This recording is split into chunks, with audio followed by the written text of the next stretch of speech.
Bien,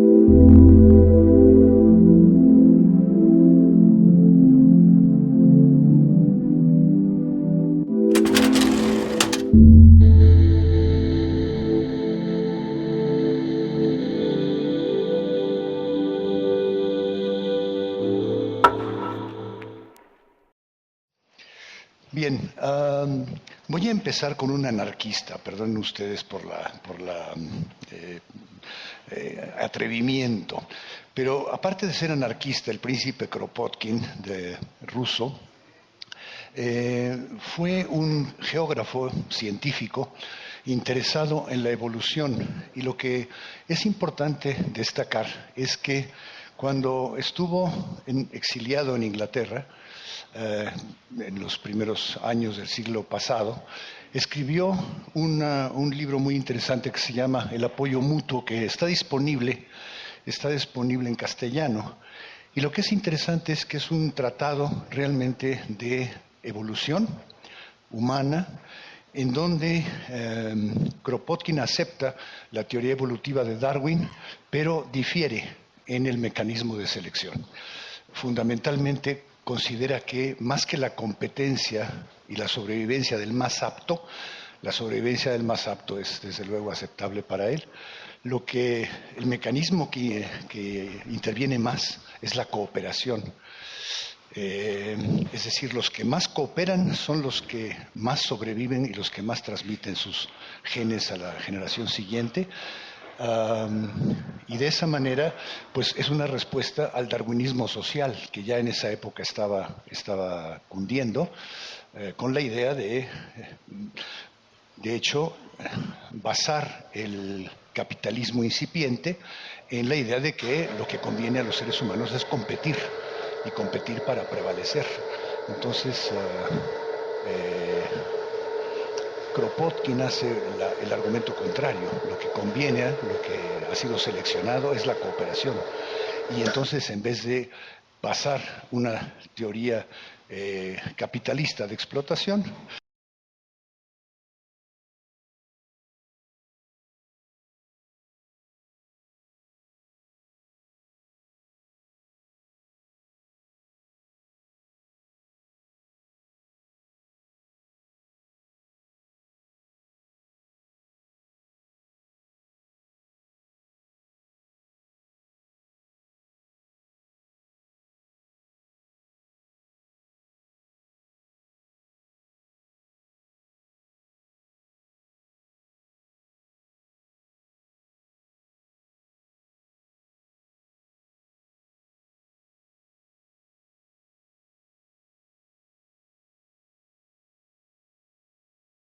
recomiendo mucho este trabajo, tiene algunos libros, pero este de Biology and Philosophy se llama La justicia silvestre y el juego limpio, cooperación, perdón y moralidad en los animales.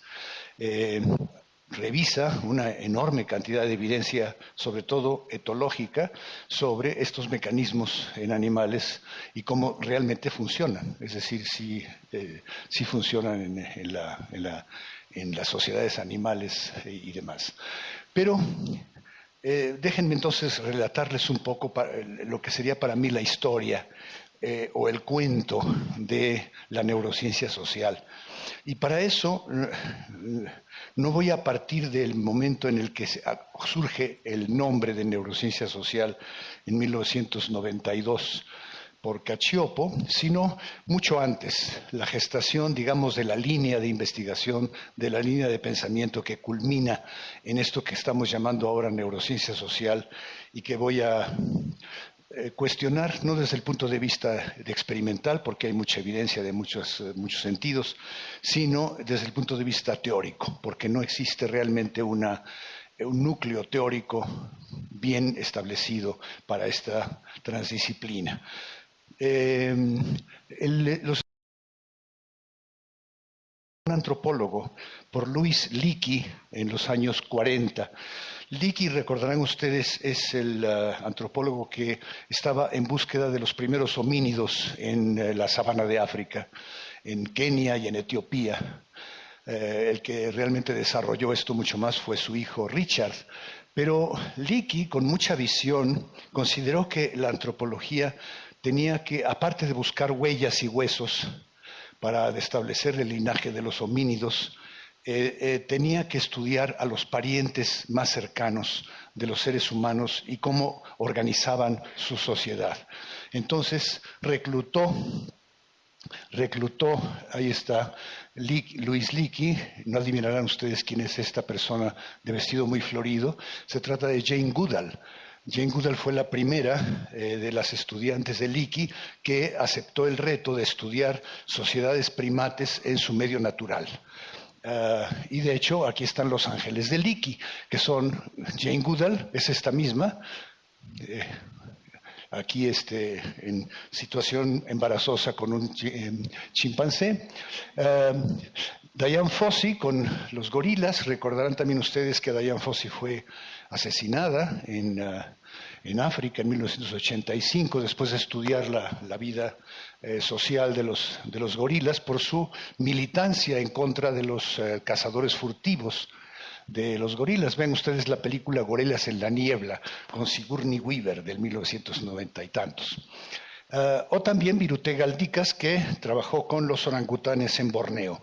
Las tres fueron alumnas de Leakey, llegaron a estudiar a estos grupos primates en lugares muy aislados, en zonas incluso muy conflictivas.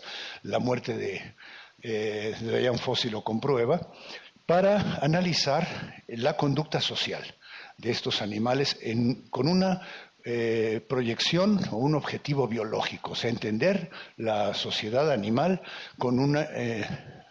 desde un punto de vista de la evolución del comportamiento visto como una capacidad biológica del organismo. De esa manera se fueron integrando, además, aparte de los ángeles de Leakey y esta investigación espectacularmente interesante, la etología desarrolló una serie de conceptos y de aproximaciones a una serie de comportamientos sociales en animales ya de laboratorio, como puede ser la agresión, distinguiendo la diada del ataque y la defensa, o todo el cortejo de conductas de una y de la otra, la afiliación, las conductas del emisor y del receptor a la afiliación, el aseo social, está por aquí, el aseador y el aseado, la conducta sexual distinguiendo masculina y femenina, y la conducta maternal y paternal distinguiendo al padre o a la madre y a la cría. Todas estas son obviamente conductas sociales estudiadas en el laboratorio en condiciones controladas, que han dado una cantidad inmensa de información sobre las bases biológicas de estos comportamientos, tanto cerebrales como neuroendocrinos, como incluso inmunológicos y demás. Es decir, estamos entonces en los principios de lo que ahora se converge en la neurociencia social. La etología humana, con este nombre, el primer texto que se publica en esto fue de un etólogo inglés, Desmond Morris, conocidísimo texto, un bestseller. De hecho, ¿no? Es raro que un trabajo científico, incluso de divulgación, llegue a ser un bestseller, pero pues aquí está el de Desmond Morris, del 1967, El mono desnudo, traducido al castellano y con múltiples ediciones. Ven ustedes esta figura en donde un evento, un estímulo particular, en este caso no sabemos cuál es porque no enfoca la cámara al estímulo sino a la respuesta, desarrolla una respuesta conductual similar en prácticamente todos los que observan el espectáculo. Prácticamente la totalidad de los espectadores de este probablemente fallo de un penalti, puede uno pensar que es eso, o alguna cosa del estilo, se llevan las manos a la cabeza, abren la boca, abren los ojos desmesuradamente. Aquí está Desmond Morris imitando el gesto con manos de gorila, ¿no? Desmond Morris era un gran clown, un gran payaso de la etología. Dicho esto sin ninguna actitud derogatoria. En realidad el libro sí fue el inicio de una propuesta, y la propuesta ya la ven ustedes entre líneas. Y quiere decir que ciertos comportamientos sociales están genéticamente programados. No hace falta aprenderlos. La generalización de un comportamiento como este, de llevarse las manos a la cabeza ante un estímulo frustrante, resulta que parece ser de la especie, parece ser programado por la especie. Lo que había que estudiar entonces es si, aparte de Wimbledon o donde sea que haya sido tomada esta fotografía, el resto de la humanidad reacciona igual a este tipo de estímulos para considerar que se trata realmente de una conducta generalizada. Y el que lo hizo fue un discípulo de Konrad Lorenz, Irenaeus Abel-Eibensfeld, y de hecho su libro se titula ya con ese nombre, Etología Humana. Eibensfeld estuvo viajando por muchísimas zonas del planeta en búsqueda de grupos humanos muy marginales, muy fuera de la, entre comillas, civilización, con culturas tradicionales muy aisladas, y documentó mediante una cámara que tenía un ángulo de 45 grados para fotografiar, no echándole la cámara encima al sujeto, sino de lado, documentó que algunos gestos faciales de la emoción humana, por ejemplo el de la sorpresa, el de la alegría y el de la tristeza, eran idénticos en todas las culturas. Incluso en estas culturas, como en este caso, la de los pigmeos, muy aislados. Estudió también a los aborígenes australianos, a grupos de lapaneses en el norte de Finlandia y demás. Y con esa evidencia construyó entonces ya una hipótesis mucho más específica, y es que efectivamente existen una serie de comportamientos de comunicación social, como puede ser los rostros, los gestos de la emoción humana, que son comunes para toda la especie. Y con esto entonces se inicia la idea que rápidamente cundió y llevó a ciertos extremos, como por ejemplo el conocidísimo de la sociobiología de Wilson, este libro. De hecho, este es el 25 aniversario. La sociobiología de Wilson surge en los años 70, con una teoría muy fuerte, y la teoría es la siguiente: la conducta social humana es resultado de la evolución darwiniana. Es decir, hay un determinismo genético en buena parte de los comportamientos humanos. Pueden ustedes imaginarse la bomba que resultó esta propuesta en las ciencias sociales, que usualmente tienen la hipótesis contraria, que es que todo comportamiento social humano es de origen social, no de origen biológico y genético. La discusión fue extraordinariamente dura. Gentes como Gould y Lewontin se opusieron terminantemente a esto, y son biólogos, biólogos del comportamiento, de hecho. En tanto, Wilson era un entomólogo, hizo una generalización. Haylo aquí, a Wilson con una hormiga, bueno, con una escultura de una hormiga. Él estudiaba los comportamientos sociales en hormigas, donde están prácticamente en su totalidad determinados genéticamente. Hizo la generalización entonces de que en la conducta humana también el determinismo genético es sumamente operante. La controversia que dio origen a esto. ¿Hice algo mal? No. Seguro que sí. Bueno. Aún más, no estoy haciendo nada, prometo que soy buen chico, ¿ya? El gen egoísta. Bueno, la controversia dio origen entonces a un extremo que fue el de Richard Dawkins, publicado en 1976 con el título provocador, sin duda, de El gen egoísta. La idea entonces de Dawkins es esta: la evolución opera sobre los genes, no sobre los individuos. Los genes que proporcionan ventajas reproductivas tenderán a ser heredados por un número cada vez mayor de individuos. Los organismos, esta es la idea fundamental. Vean ustedes qué audacia de proponer esto. Los organismos son máquinas de supervivencia de los genes. Todo el fenotipo, la guapura o la prestancia o la calidad de la conducta es simplemente un epifenómeno. Los que quieren sobrevivir son los genes y utilizan el fenotipo, utilizan a los individuos como acarreadores. Esto lo dice Dawkins con todas estas palabras. Incluso cuando encuentra que alguna conducta no se ajusta a su teoría, como es la conducta del altruismo, ¿para qué le sirve a un animal ser altruista con otro? Altruismo definido como hacer una conducta que disminuye la capacidad adaptativa del emisor para aumentar la del receptor. Esto está en contra de la teoría, pero la explica mediante el fenómeno que llamó adecuación, no él, algunos anteriores a él, adecuación inclusiva. Es decir, la conducta altruista se ejerce a receptores que tienen un genoma lo más parecido al propio que se pueda. En ese caso, de nuevo, los genes se están favoreciendo a sí mismos. Aquí está Dawkins, y aquí está el gen egoísta. Vale la pena leerlo por ser una aportación tan controversial y tan polémica, y probablemente encontrarán ustedes razones para estar a favor o en contra de ella.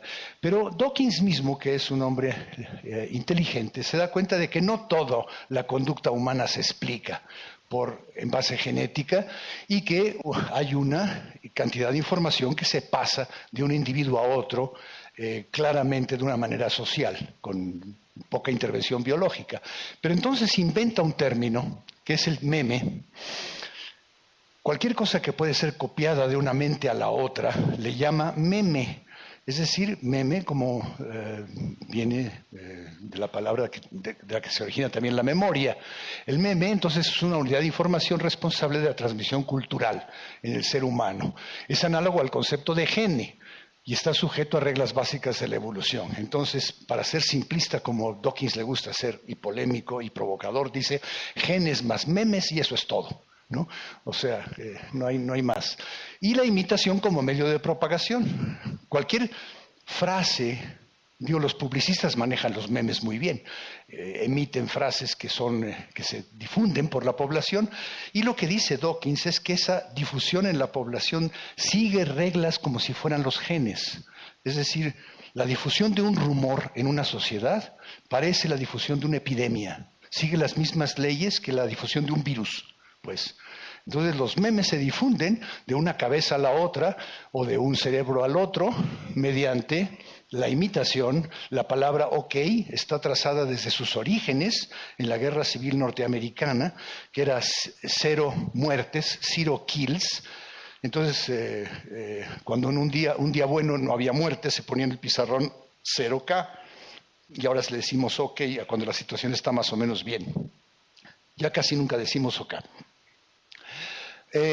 Bueno, esto da origen entonces a otra rama dentro de la misma línea, que es la psicología evolutiva. La psicología evolutiva nace con la propuesta de Cosmides y Tubi en la Universidad de California de Santa Bárbara, por ahí por los años 90. Y la idea es que existen rasgos universales del comportamiento social, que son tendencias evolutivas inconscientes, y esto se basa, y aquí ya viene la neurociencia social como una propuesta, no como una evidencia en ese momento, se basa en la estructura modular del cerebro, que permite la adaptación de rasgos psicológicos particulares. Es decir, el cerebro está compuesto de módulos, los módulos intervienen en la conducta social, y aquellas conductas que son adaptativas y que se transmiten de padres a hijos requieren entonces de una selección de módulos en el cerebro. O sea, aquellos módulos que son los que producen comportamientos que son adaptativos se seleccionan, y de esa manera se van seleccionando módulos del cerebro. Aparece aquí, por ejemplo, en la revista Time, en los años 90, aparece esta figura muy dramática en la que dice ¿por qué hacemos lo que hacemos? Sociobiología, la nueva teoría de la conducta, y aparece una pareja de norteamericanos guapillos bailando, pero manejados por redes, manejados como marionetas. ¿Quién maneja las marionetas? Los genes. Esa sería la idea de la psicología evolutiva.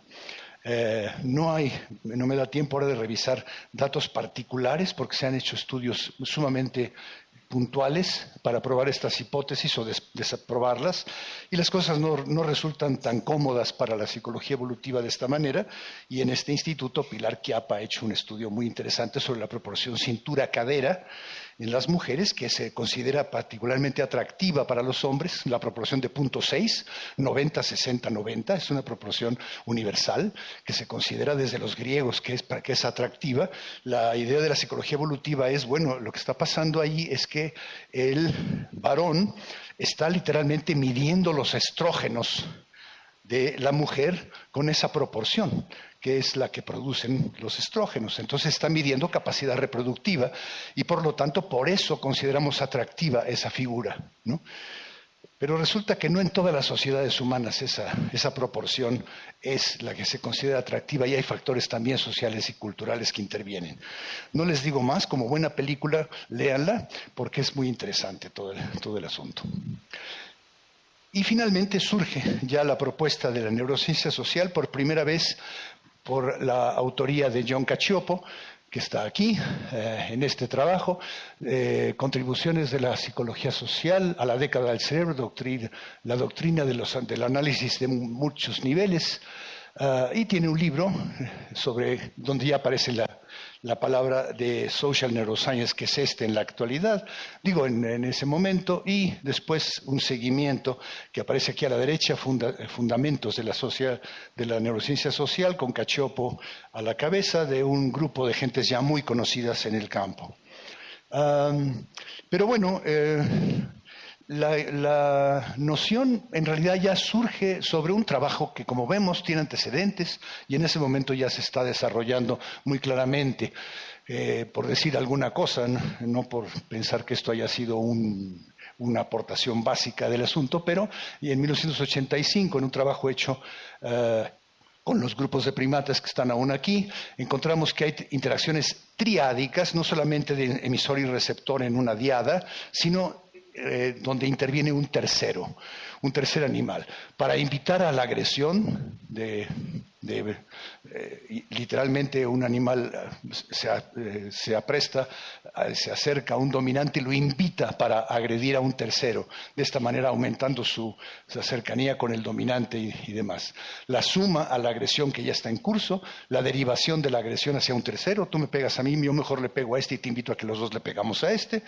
Represión por brinco de jerarquía, que es muy interesante, implica una capacidad de toma de decisiones, de planeación y de mapeo de la sociedad existente muy claramente, en donde un animal de jerarquía intermedia reprime a uno de baja jerarquía que se acerca, por ejemplo, a asear a uno de alta jerarquía.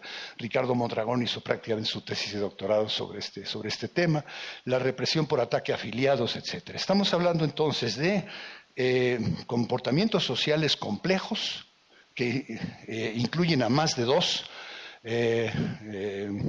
elementos, y esto llega a su momento más claro en el trabajo también del 92 de Bain y Huiten de Escocia, de lo que llamaron el engaño táctico en animales. El engaño táctico definido de esta manera: actos del repertorio normal de un individuo desplegados de tal manera que otro individuo interprete mal el significado y ejecute una respuesta incorrecta, lo cual aventaja al emisor de la conducta. Aquí aparece una caricatura de un engaño táctico muy claro. En las sociedades de macacos, en este caso de babuinos, el macho dominante tiene el acceso exclusivo a todas las hembras del grupo, pero resulta que de repente un macho juvenil se pone detrás de una peña a copular con una hembra juvenil.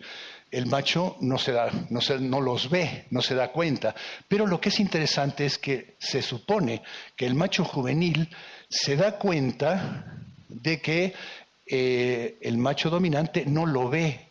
Entonces, esto es lo que éste imagina que el macho dominante imagina o ve, lo cual implica lo que se llama teóricamente, o lo que se llama específicamente teoría de la mente, es decir, un animal infiere lo que otro animal está pensando, o está imaginando, o está viendo.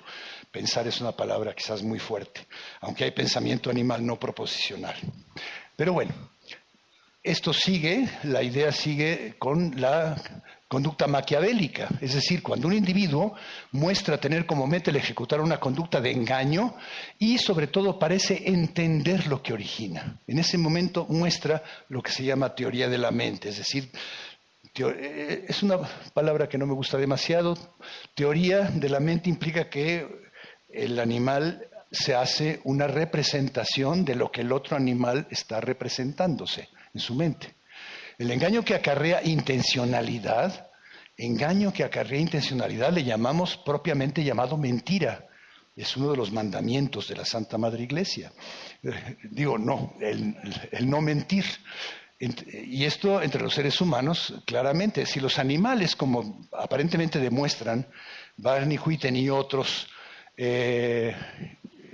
hacen eso, engañan tácticamente, están diciendo mentiras. Y si están diciendo mentiras, tienen que tener una capacidad muy clara de entender lo que los otros creen y piensan. Frans de Waal, el conocido etólogo holandés en Estados Unidos, le llama incluso política chimpancé, es decir, todas las relaciones que se establecen entre grupos de primates basadas en conductas complejas, como puede ser el engaño. Esto nos lleva a la siguiente fase, muy preparatoria ya para lo que ya considero constituye el núcleo actual de la neurociencia cognitiva. Resulta que los primates se organizan en su medio natural en un montón de tipos de sociedades. Aquí aparece este libro muy clásico, Sociedades Primates, con Smuts, Granham y otros autores importantes, Cheney y Seyfarth. Los grupos, de acuerdo con su especie y con su hábitat, pueden ser animales solitarios, parejas monógamas, parvadas, grupos multimacho, macho dominante y su harem, fisión-fusión, los animales se juntan para algunas acciones y se separan después, no viven constantemente en sociedad. Y todo esto tiene unos ciertos correlatos cerebrales, lo cual para mi gusto sí da origen a los primeros resultados de neurociencia social ya directamente, o sea, mediciones cerebrales en relación a variables sociales. Y estos fueron hechos por este caballero que se llama Robin Dunbar, y les muestro la gráfica. Él mide la relación, literalmente el grosor de ciertas partes de la neocorteza en primates y correlaciona esa relación con la cantidad de animales que forman un grupo social en una sociedad primate. Cada uno de estos puntos es una especie de primate. En este caso de monos. Y estos tres abiertos son las tres sociedades de simios. Vean ustedes la correlación.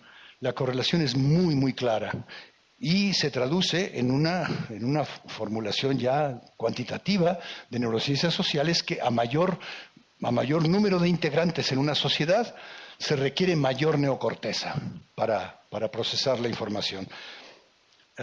Esto implica que evolutivamente, la vida en sociedad de los primates, de los homínidos, de los simios, ejerció una presión sobre el cerebro para crecer. De hecho, Nicholas Humphrey, que es este caballero, consideró que esa presión de grupos sociales y de homínidos en su nicho primitivo fue el factor selectivo de la conciencia y de la encefalización, de la frontalización en particular. La talla del cerebro y del cerebelo y de otras partes, se ha hecho ya mucho sobre esto, se correlaciona con el número de individuos en un grupo primate. La hipótesis de Robin Dunbar sería ya esta en particular, una hipótesis netamente de neurociencia social.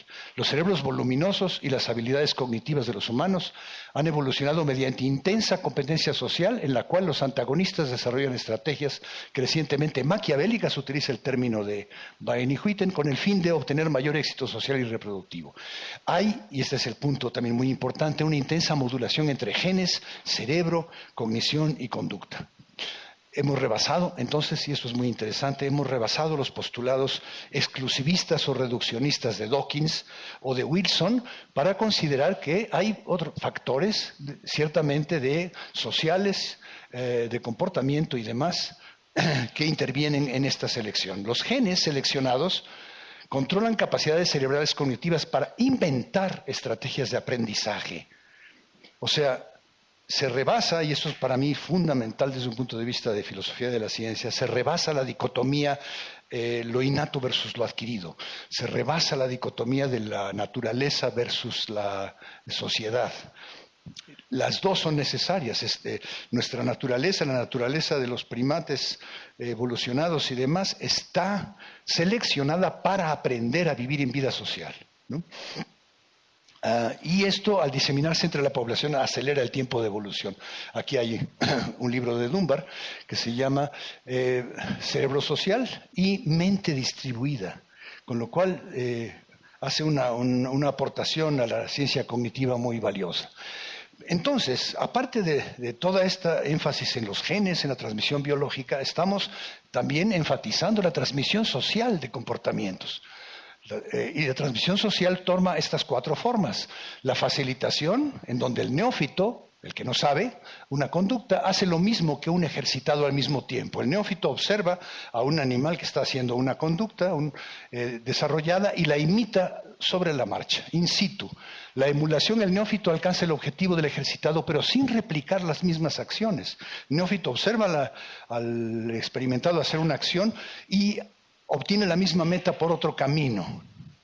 La imitación, el neófito replica las acciones del ejercitado, pero en su ausencia, lo cual implica que se observa primero una conducta y después, cuando ya no está el demostrador, el neófito es capaz de imitar esta conducta. Y la enseñanza, ya término más humano que este no puede haber, es el ejercitado instruye al neófito, le pasa la información directamente. Hay evidencias en sociedades animales para todas estas. Los gorriones de Londres que abren botellas de leche, esto no se había observado, se observó en los años 40, cuando aún los más grandecitos aquí recordaremos las botellas de leche con tapita de aluminio y abajo una de cartón. En Londres se ponían estas botellas en la calle, hoy ya no pasa nada de eso, por muchas razones, la gente se las lleva, entre otras, ¿no? Pero las dejaban en la calle y resulta que empezaron a observar que los gorriones habían aprendido a destapar las botellas, lo cual es una conducta claramente aprendida, y a tomar la cremita que está hasta arriba y que les gustaba mucho. Los etólogos de Londres pudieron ver cómo se difundía literalmente este comportamiento en todas las poblaciones de gorriones, hasta que tuvieron que dejar de usar botellas. Esa es una. Los macacos de Koshima, un trabajo clásico de la etología, aprendieron a lavar camotes en el mar. Son animales que viven cerca de la playa. De hecho, ahí se observó quién fue la descubridora, porque fue una hembra que descubrió, les daban usualmente los camotes en la arena y los animales tenían que limpiarles la arena y demás para comérselos, pero de repente una hembra descubrió literalmente que agarrando muchos camotes y llevándolos al mar y soltándolos, los lavaba directamente y se los comía mucho más fácilmente. Ella fue la primera, pero estudiaron cómo la conducta por imitación empezó a difundirse entre los animales de las tropas cercanas. Este es un trabajo formidable y clásico, ¿no? Aprenden primero las hembras que los machos. Creo que los machos adultos jamás aprenden, lo cual es interesante. Las hembras juveniles son las que difunden la información y demás, ¿no? Y bueno, aquí aparece imitación y aprendizaje social en robots, humanos y animales, ¿no? Un grupo de trabajos. Es decir, estamos hablando de imitación. Y curiosamente, es en ese capítulo de la imitación donde aparece uno de los resultados más espectaculares de la neurociencia social. Y es el de Rizzolatti y compañía, que encuentran neuronas que se activan cuando se realiza una acción o bien cuando se observa a otros realizar la misma acción.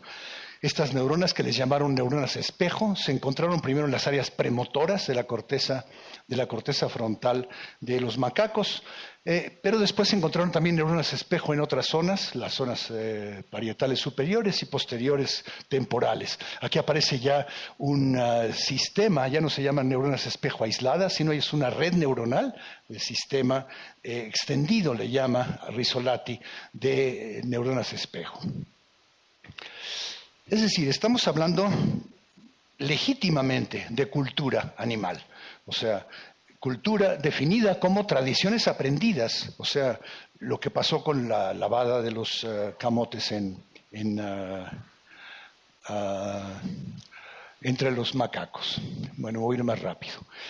Como el tema de este coloquio de neurohumanidades es el conectoma, y hasta este momento no he dicho nada sobre eso, sí encontré, digamos, 3 trabajos recientes en donde se conecta la neurociencia social, o bien variables cerebrales con la conexión o con la conectividad cerebral.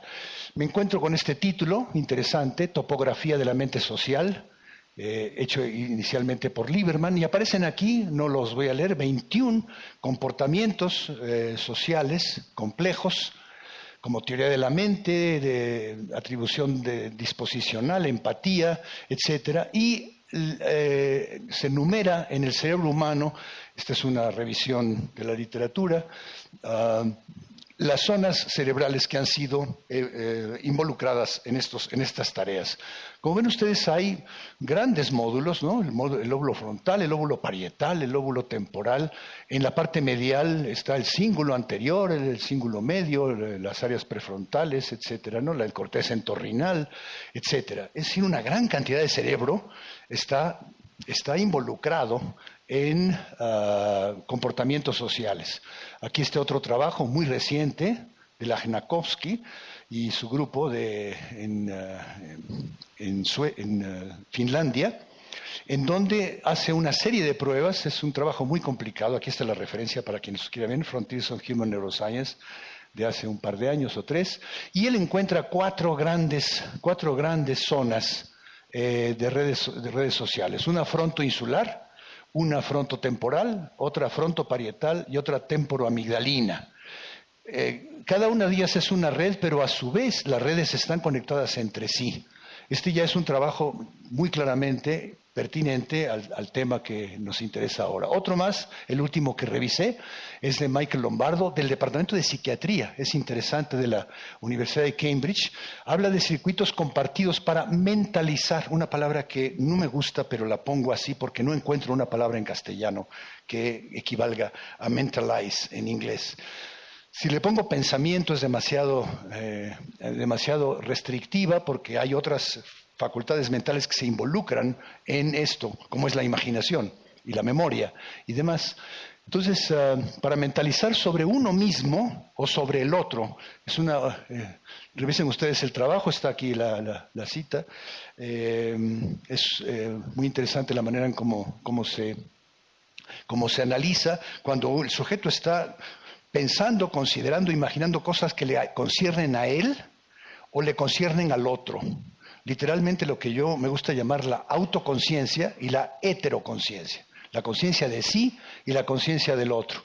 Y aparecen aquí en A, en la parte de arriba, aparecen las zonas que se activan cuando el sujeto está considerando, vamos a utilizar eso en vez de mentalizar, está considerando sobre uno mismo, en rojo, varias zonas, ¿no? Están en los 2 hemisferios y la parte medial, vean ustedes zonas parietales claramente, zonas temporoccipitales, de los 2 lados, ¿no? Hay mayor representación un poco del lado izquierdo, la parte medial, el cíngulo posterior es muy intenso, pero lo que hace este hombre es, en rojo, cuando está el sujeto considerando sobre uno, sobre el otro en azul, las zonas son muy aledañas, y de hecho se traslapan, y el traslape aparece en blanco, aparece aquí, ¿no? Entonces hay grandes zonas de traslape cuando el sujeto está pensando sobre sí mismo y pensando sobre otro, considerando sobre otro. Esto ya lo sabían los teóricos de la alteridad en la fenomenología. Yo no sé si Paul Ricoeur viviera, le encantaría ver esto, porque ellos decían, Levinas, los filósofos de la autoconciencia y de la conciencia de los demás, de la alteridad, decían que para ser consciente, para tener conciencia de los otros, tiene uno que tener conciencia de sí mismo, y viceversa. Para tener conciencia de sí mismo hay que tener teoría de la mente, los otros son como uno, y tienen también conciencia de sí mismos. Entonces estos resultados vienen a corroborar un poco neurobiológicamente tesis filosóficas, lo cual me encanta. Bueno, los que quieran, vayan, que ya va a venir la mesa de trabajo de neuroimágenes de Chicago que va a presidir, el que está aquí borrosamente detrás de esta figura es Cacioppo, sobre el cerebro social. Bien, conclusiones, porque estamos llegando al final.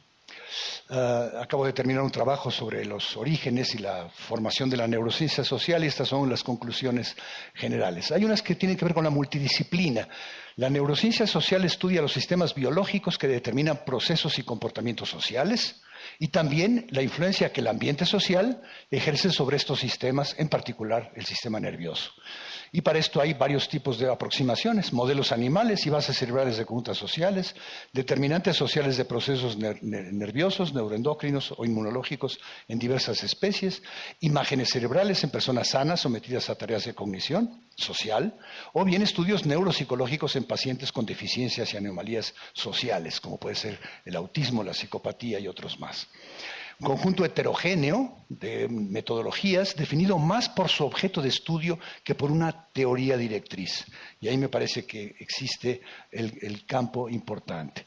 Es decir, el campo es impreciso de la neurociencia social, porque hay varias trayectorias de símbolos de investigación situadas entre ciencias naturales y sociales que han confluido en un conglomerado de métodos y modelos que conjugan aproximaciones neurobiológicas y de cognición social.